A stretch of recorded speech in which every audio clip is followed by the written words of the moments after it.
বন্ধুরা, আজকে আপনাদেরকে এমন একজন ব্যক্তিকে দেখাবো যার দোকানে রয়েছে পুরানো দিনের স্মৃতি ও আমাদের শৈশবের সুর। এই দোকানে রয়েছে হ্যাজাক লণ্ঠন, যা একসময় আলো জ্বালানোর প্রধান মাধ্যম ছিল।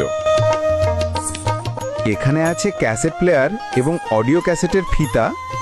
যখন গান শুনতে মোবাইল বা ইন্টারনেট ছিল না, তখন এই ক্যাসেটগুলোই আমাদের বিনোদনের একমাত্র সঙ্গী ছিল।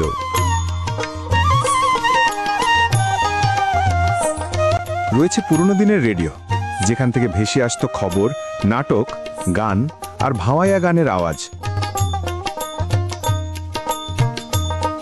দোকানটি ছোট হলেও ধরে রেখেছেন ঐতিহ্যের অনেক স্মৃতি। নাম তার বিজয় মেকার, বাড়ি তার খোঁচাবাড়ি বাজারে।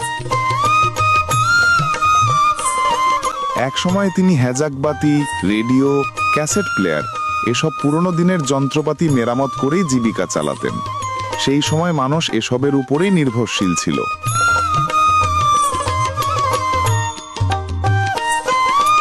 এখন মানুষ প্রয়োজনের তাগিদে নতুন নতুন প্রযুক্তি নির্ভর জিনিস ব্যবহার করছে, তাই তিনিও থেমে থাকেননি। যুগের সাথে নিজেকে নতুনভাবে গড়ে নিয়েছেন।